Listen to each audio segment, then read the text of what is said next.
Assalamualaikum warahmatullahi wabarakatuh. Selamat datang di channel Wati Suara. Yang kali ini Wati Suara akan membahas mengenai bagaimana sih cara membuat soal HOTS atau Higher Order Thinking Skill. Yang mana ini salah satu proyek pendidikan Indonesia untuk bisa memajukan pendidikan melalui desain pembelajaran HOTS. Oke. Nah, ini sebenarnya salah satu ide atau saran dari salah satu viewers channel Wati Suara yang menyarankan untuk membahas, Kak, bahas dong tentang soal HOTS gitu. Oke, sekarang kita jawab ya pertanyaannya. Sebelum kita langsung ke bagaimana cara mengembangkan soal HOTS, kita harus tahu dulu latar belakangnya. Kenapa sistem evaluasi nasional kita memutuskan untuk menggunakan HOTS dan tematik atau contextual assessment. Nah, latar belakangnya adalah berdasarkan kurikulum 2013, itu kita harus menjawab dua tantangan dalam pendidikan. Yang pertama tantangan internal dan tantangan eksternal atau globalisasi. Nah, pada tantangan eksternal ini banyak yang mempengaruhi atau yang menjadi faktor-faktornya. Yang pertama adalah lingkungan hidup, yang kedua kemajuan teknologi, industri, kreatif, dan kemajuan pendidikan internasional. Jadi itu yang pemicu kita supaya kita bisa menyelaraskan pendidikan Indonesia dengan pendidikan internasional, sehingga kita bisa bersaing dengan tingkat dunia, bukan lagi tingkat nasional. Kemudian pada kemajuan pendidikan internasional itu ada dua cakupan. Yang pertama berdasarkan konten atau isinya, kemudian yang kedua berdasarkan sistem evaluasi. Nah, berdasarkan sistem evaluasi inilah kita harus mengembangkan soal-soal yang diberikan kepada siswa itu berupa soal-soal yang HOTS, tapi tidak semua soal yang diberikan juga yang merupakan soal HOTS. Nah, pada faktanya selama ini soal-soal yang dimunculkan atau yang diberikan kepada siswa itu seperti soal matematika seperti yang ada di layar Anda. Soal matematika UN yang sering dikeluarkan adalah jika diketahui X, Y, dan Z maka nilai bla bla bla gitu. Nah, ini hanya menerapkan rumus atau menerapkan pengetahuan saja. Artinya hanya menggunakan pengetahuan pada rumus yang telah diberikan. Kemudian bentuk sederhana dari bentuk akar. Nah, itu kan cuma menentukan atau mengoperasikan bilangan gitu ya, jenis-jenis bilangan, merasionalkan bentuk pecahan. Kemudian kalau soal ekonomi seperti fungsi permintaan dan penawaran, sedangkan yang ditanya adalah tingkat harga keseimbangan. Dan kemudian PJOK seperti yang tampil di layar. Soal PAS sejarah juga seperti itu, soal agama Islam, nah PKN, nah itu adalah beberapa soal dari beberapa mata pelajaran yang sering muncul di setiap ujian, baik itu PTS, PAS, ataupun UN.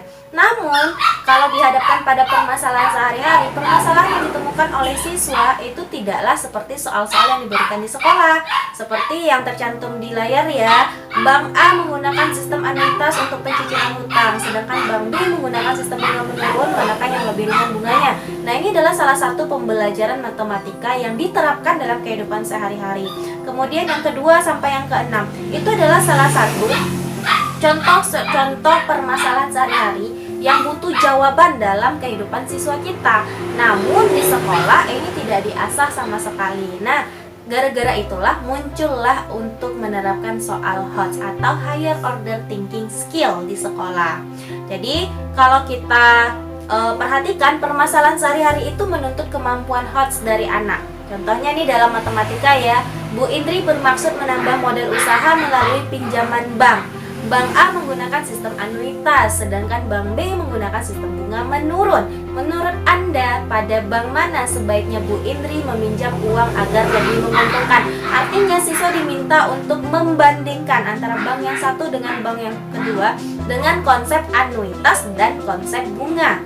Namun biasanya pernyataan atau pertanyaan yang tidak HOTS itu muncul pada siswa di konsep matematika adalah berapa besar angsuran pada bulan ke-8, berapa besar anuitas bank A, atau berapa besar bunga yang diberikan oleh bank A. Nah, hanya seperti itu. Jadi dengan satu kalimat pembeda, yaitu terletak pada kalimat menurut Anda pada bank mana sebaiknya Bu Indri meminjam uang agar lebih menguntungkan. Nah, dengan satu kalimat pertanyaan ini itu membedakan mana soal yang menjadi soal HOTS dengan mana soal yang tidak HOTS gitu. Jadi soal HOTS itu menuntut anak untuk membandingkan mungkin atau menganalisa, menalarkan kejadian-kejadian dengan konsep dasar yang telah diberikan pada pembelajaran itu sendiri. Nah, kemudian kalau kita lihat ya, apa sih higher order thinking itu? Higher order thinking adalah kemampuan berpikir yang tidak hanya sekedar mengingat atau recall, namun menyatakan kembali atau riset dan merujuk tanpa melakukan pengolahan atau riset. Nah, itu dia ya. Jadi, higher order thinking itu adalah transfer satu konsep ke konsep lainnya, kemudian memproses dan menerapkan informasi, mencari kaitan dari berbagai informasi yang berbeda, menggunakan informasi untuk menyelesaikan masalah, dan menelaah ide ataupun informasi yang secara kritis. Nah, kalau ada satu di antara konsep ini terdapat pada soal yang diberikan kepada siswa, berarti soal itu telah termasuk jenis soal yang HOTS yang kita berikan. Nah, yang perlu ditetapkan di sini adalah mindset kita. Baik sebagai guru, baik sebagai siswa, ataupun sebagai orang tua, ada istilah bahwa soal HOTS itu berarti soal yang sulit. Nah, perlu dicatat, difficulty is not same as higher order thinking. Artinya, kesulitan atau soal yang sulit itu tidak sama dengan HOTS. Berarti soal HOTS bukanlah soal yang sulit. Belum tentu soal yang sulit itu adalah soal yang HOTS gitu. Jadi, mengetahui arti dari kata yang jarang digunakan mungkin akan sulit ya, tetapi bukanlah higher order thinking kecuali melibatkan proses bernalar. Jadi, kata kuncinya di sini adalah kapan suatu soal dikatakan soal HOTS itu ketika soal itu menuntut orang yang membacanya menalarkan informasi yang diberikan oleh pertanyaan soal tersebut. Seperti itu. Kemudian kalau kita lihat berdasarkan tingkat taksonomi Bloom, soal yang HOTS itu mencakup pada kemampuan analisis, sintesis, dan mencipta. Nah, kalau yang LOTS itu mengingat, memahami, dan menerapkan. Nah, itu jelas di sana perbedaannya.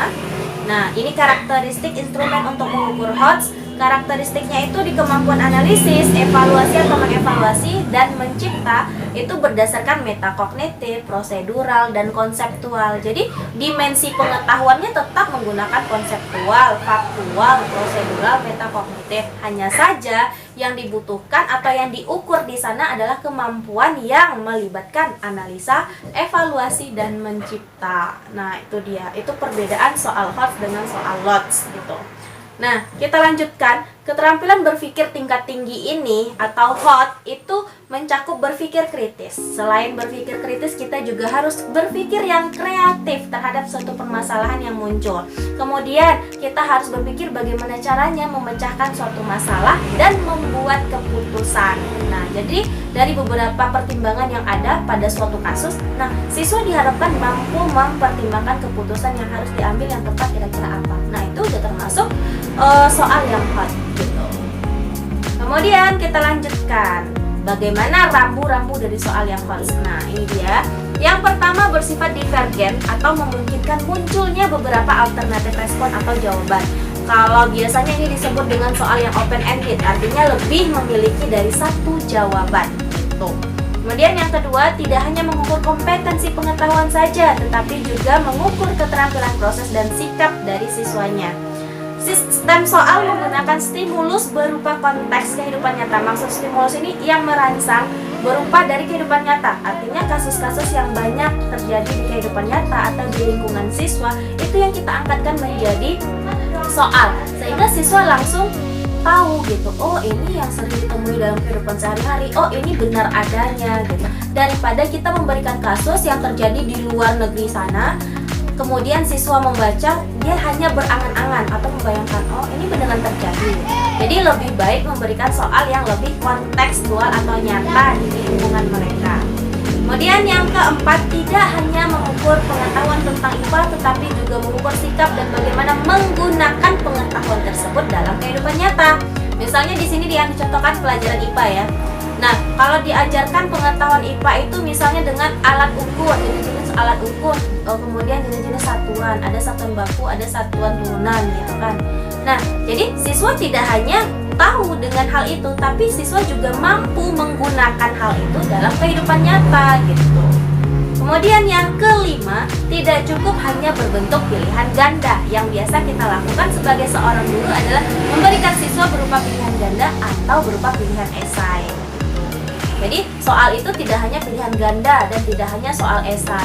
Nah, itu yang diterapkan oleh kurikulum kita saat ini, yaitu berupa AKM, Assessment Kompetensi Minimum, dan soal-soal yang berada di AKM itu telah mencukupi ya, berdasarkan soal-soal yang HOTS itu seperti ada pilihan ganda kompleks, ada uraian singkat, dan juga ada menjodohkan. Kemudian juga ada esainya. Uraian singkat itu beda dengan esai gitu. Nah, kalau uraian singkat kan memang butuh jawaban yang singkat saja. Tapi kalau esai itu butuh penjabaran atau penjelasan lebih lanjut dari siswanya. Nah, itu dia. Kemudian higher order thinking skill itu menuntut untuk kemampuan siswa mengevaluasi. Maksudnya di sini kemampuan menilai suatu benda atau informasi berdasarkan suatu kriteria yang diberikan. Bisa jadi berdasarkan ide, kreasi, cara, atau metode. Nah, kemudian kalau mencipta itu membuat sesuatu yang baru. Bisa jadi nanti siswanya diminta untuk membuat suatu cerita atau tulisan dari berbagai sumber yang dia baca. Kemudian membuat suatu benda dari bahan yang tersedia, atau mengembangkan fungsi baru dari suatu benda yang telah ada gitu. Nah, kemudian dimensi dari proses kognitif itu tadi kan mencipta, evaluasi, analisis. Di sini udah ada berdasarkan sumbernya, saya ambil itu Anderson Krathwohl di tahun 2001 di bukunya. Ini secara online ya, bisa dicari. Nah, itu kalau mencipta meliputi mengkreasi ide, kemudian ada kata kerjanya, mengambil keputusan sendiri, kata kerjanya juga ada untuk evaluasi, dan analisis menspesifikasi aspek-aspek atau elemen juga udah ada kata kerjanya. Jadi di slide yang saya tampilkan itu lengkap dengan kata kerjanya dan definisi dari masing-masing dimensi kognitifnya. Kalau kita perbedakan ya, level kognitif itu yang pertama pengetahuan dan pemahaman. Nah, ini contohnya di antara eubacteria berikut yang dapat menimbulkan sakit perut. Artinya hanya menanyakan nama bakteri yang bisa menyebabkan sakit perut. Nah, ini pengetahuan atau hafalan juga dari siswa gitu. Sedangkan kalau untuk penerapan atau aplikasi di matematika contohnya seperti ini. Nanti yang ditanya adalah kecepatan uang yang beredar menurut teori kuantitas Irving Fisher. Nah, ini di ekonomi bisa, di matematika juga bisa. Ekonomi, kalau ekonomi itu di SMA ya. Kemudian kemampuan penalaran. Nah, seperti ini. Dalam merancang strategi pertahanan, pemain-pemain manakah yang harus merebut bola? Artinya, siswa bernalar sendiri dengan posisi atau pola formasi yang udah ada di lapangan yang diberikan pada gambar. Siswa mampu menalarkan kira-kira agar bolanya menuju ke arah pertahanan bagian kanan, bagaimana caranya gitu. Pemain mana yang harus merebut bola gitu. Nah, ini butuh nalar dari siswa. Kemudian level penalaran berikutnya, kalau pada matematika, biasanya di matematika kalau sistem PLDV atau sistem pertidasamaan linear dua variabel, itu kan yang ditanya berapakah kalau pada soal ini ya, berapakah nilai Ahmad gitu, atau berapakah nilai biologinya Ahmad gitu ya. Artinya masing-masing variabel aja yang ditanya. Kalau nggak X-nya yang ditanya, kalau nggak Y-nya yang ditanya. Contoh soal HOTS itu bagaimana? Yang seperti ini. Apakah Ahmad diterima atau ditolak di Fakultas Pertanian IPB? Jelaskan dengan syarat ternyata jumlah nilai Ahmad untuk 2 kali nilai matematika dan 3 kali nilai biologi sama dengan 300.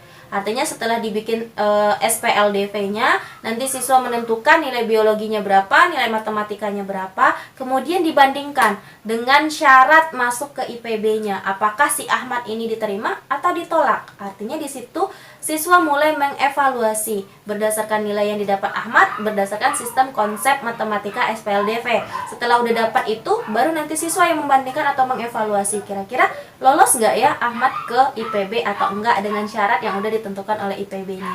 Nah, ini salah satu contoh soal HOTS di bidang matematika. Nah, ini pedoman penskorannya.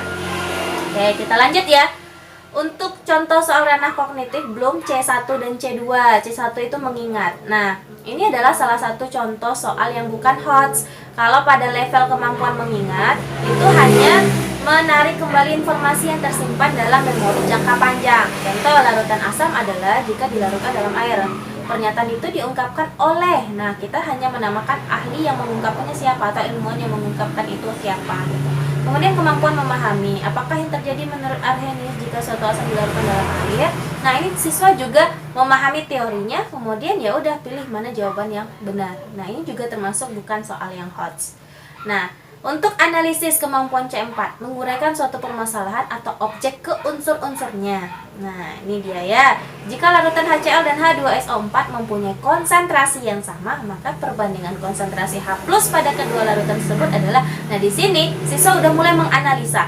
Kalau konsentrasinya sama, bagaimana dengan konsentrasi H+-nya? Konsentrasi yang mana yang sama gitu. Jadi siswa sendiri yang membandingkan dan menganalisa bagaimana cara membandingkan konsentrasi H+-nya jika konsentrasinya sama antara dua larutan tersebut. Tuh. Evaluasi yang C5. Kemampuan evaluasi itu mempertimbangkan keputusan berdasarkan standar yang ada. Ini contohnya berdasarkan kemampuan pengetahuan kimia ya, salah satu pembelajaran kimia di SMA. Dari percobaan yang dilakukan oleh keempat siswa mana yang benar melakukannya?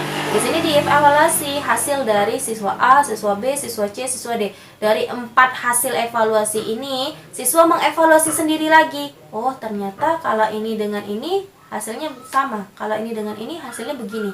Nah, siswa sendiri yang menentukan. Ternyata dari 4 kasus itu mana yang paling benar. Nah, itu dia. Jadi dari teori yang diberikan gurunya saat pembelajaran, pada soal siswa ditemukan kasus. Siswa A ini, siswa B ini, siswa C ini, siswa D-nya ini. Nah, siswa yang menjawab soal itu dituntut mampu memilih mana sih yang paling tepat yang dilakukan oleh siswa pada percobaan tersebut. Kemudian kemampuan C6 yaitu kreasi. Nah, ini juga sudah ada, bisa ya dipahami pada layar slide kita ya. Nah, bagaimana cara untuk merangsang inovasi ketika higher order thinking skill? Nah, itu banyak pertanyaan-pertanyaan yang bisa merangsang siswa untuk mengeluarkan ide atau penyampaiannya dalam menjawab soal-soal yang kita berikan. Misalnya, adakah cara lain atau bagaimana jika bla bla bla bla bla gitu berdasarkan teori yang kita berikan, atau manakah yang salah? Kita berikan beberapa pertimbangan, kemudian nanti kita tanya manakah yang salah, berikan pendapatmu. Nah, itu banyak cara bagi guru untuk membuat suatu soal yang mula-mula itu tergolong lots itu bisa berubah menjadi HOTS. Kita berikan contoh item HOTS ya. Contoh soal matematika seperti ini. Ini berupa bab bilangan ini ya. Bisa kita berikan kepada siswa satu soal HOTS. Itu kita berikan tabel mengenai sistem poin, diatur dengan aturan 3 aturannya. Paling atas jika tim yang menang memperoleh 3 poin. Kalau pertandingannya seri, poinnya hanya 1. Tim yang kalah memperoleh 0 poin. Nah, ini rata-rata di soal UN keluar SMP ya. Nah, ini berarti udah merupakan satu soal HOTS. Nah, yang ditanya di sini adalah pernyataan yang tepat. Nah, artinya siswa membandingkan antara pilihan 1 sampai E, pilihan A sampai E, mana sih pernyataan yang tepat berdasarkan 3 aturan dan berdasarkan peringkat yang ada pada tabel gitu. Jadi siswa yang menganalisa sendiri. Itu salah satu soal HOTS matematika. Kemudian contoh soal HOTS kimia gitu ya. Seperti yang ada pada layar, diberikan tabel, kemudian nanti siswa membandingkan mana sih bahan indikator mana seharusnya dipilih mereka untuk menguji bahan lain yang memiliki sifat asam basa yang belum diketahui. Nah, konsepnya tentang asam basa, namun siswa harus mengerti bagaimana cara menentukan indikator yang dipilih agar asam basanya bisa diketahui dari tabel yang diberikan pada soal. Kemudian contoh soal fisika seperti ini. Diberikan gambar, dari gambar nanti siswa bisa menyimpulkan pernyataan yang tepat berdasarkan frekuensi dan panjang gelombang. Oke. Nah, sekarang kita lanjut ke intinya. Hal-hal penting dalam menulis soal HOTS ya. Yang pertama itu adalah pilih materi yang sesuai dengan indikator soal atau disebut stimulus. Pilih materi itu misalnya pilih kasusnya apa sih yang berdasarkan indikator soal kita. Jadi tidak semua KD juga ya yang bisa diterapkan soal HOTS. Jadi jangan guru sibuk memikirkan, oh indikatornya ini, soal HOTS-nya berarti yang ini. Jadi setiap pertemuan soal HOTS. Kemudian nanti ujung-ujungnya di PH, soal PAS, PTS itu semuanya soal HOTS. Maka anak tidak akan bisa mampu mengerjakan semua soal dalam waktu yang telah ditentukan. Jadi soal HOTS itu bisa jadi dari 40 soal ada 2 soal atau 4 soal atau bahkan 5 soal paling banyak gitu. Kalau semua soalnya soal HOTS, maka anak udah menghabiskan waktu untuk bernalar selama 2 jam. Mungkin ya rata-rata kan dikasih ujian itu 1,5 jam atau 90 menit atau 120 menit untuk 40 soal. Kemudian yang kedua, periksa materi. Apakah materinya bermanfaat, apakah merefleksikan kurikulum dalam kehidupan sehari-hari, atau apakah menarik atau relevan dengan kehidupan di sekitar. Kemudian pertanyaan penting apa yang dapat diidentifikasi dari stimulus yang kita punya gitu. Kemudian yang ketiga yang penting adalah HOTS. Itu yang harus kita ketahui, kemampuan yang diminta adalah menganalisis, mengevaluasi, dan mengkreasikan. Nah, itu 3 hal penting yang harus diukur dari soal HOTS. Kemudian yang keempat, soal pilihan ganda dapat muncul dari pertanyaan HOTS. Nah, dari soal HOTS itu juga bisa dibuat sebagai pilihan ganda. Jadi jangan bilang soal pilihan ganda itu bukan soal HOTS. Nah, itu berarti konsepnya salah. Jadi soal pilihan ganda juga bisa merupakan soal HOTS. Soal HOTS itu berarti soal yang diiringi oleh beberapa pertanyaan merangsang, pernyataan perangsang, atau kasus-kasus yang diberikan ke siswa. Nanti bentuk soalnya berupa pilihan ganda, butir-butir soalnya. Yang kelima, untuk mendapatkan soal pilihan ganda yang baik, ya tentunya seperti biasa perlu ekstensif, menjangkau secara luas, ketat, dan dipanelkan. Itu udah biasa ya diketahui oleh seorang guru. Nah, sekarang bagaimana sih cara menyusun stimulus soal HOTS? Pilihlah beberapa informasi yang dapat berupa gambar mungkin, grafik, tabel, wacana yang memiliki keterkaitan dalam sebuah kasus gitu. Jadi ketika kita membuat soal HOTS, kita bisa melengkapi soal tersebut dengan hal-hal yang mendukung. Misalnya mungkin ada gambarnya, atau ada grafik atau tabelnya, sehingga siswa juga tertarik ketika membaca. Kalau cuma kalimat panjang esai aja gitu kan, siswa tidak tertarik membaca soal yang panjang. Jadi mungkin diselingi dengan ada grafik yang membantu menambah informasi, ada tabel atau ada gambar yang bisa menambah keindahan atau menambah informasi tersirat dari informasi yang diberikan. Kemudian yang kedua, stimulus hendaknya menuntut kemampuan menginterpretasikan, mencari hubungan, menganalisis, menyimpulkan, dan menciptakan. Pilihlah kasus atau permasalahan kontekstual yang menarik atau yang terkini. Dan yang keempat, terkait langsung dengan pertanyaan atau pokok soal, agar tidak orang yang membaca itu salah paham. Oh, ini maksudnya tadi apa ya? Jadi menghabiskan waktu untuk mengulang kembali membaca. Langkah-langkah menyusun soal HOTS: yang pertama, menganalisis KD yang dapat dibuatkan soal HOTS. Kemudian menyusun kisi-kisi soalnya, menulis butir pertanyaan sesuai dengan kisi-kisi, dan membuat pedoman penskoran atau kunci jawaban. Ini hal yang biasa yang dilakukan oleh seorang guru dalam menyusun soal, hanya saja ditambah dengan embel-embel HOTS. Kalau HOTS artinya kita harus menganalisa dulu KD yang mana yang bisa dibuatkan soal HOTS gitu. Karena tidak semua KD harus dibuatkan soal HOTS-nya.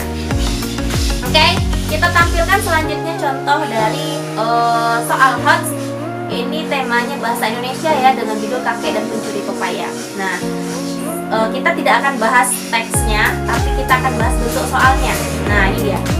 Soal yang HOTS itu soal nomor 1 dan 2. Coba lihat.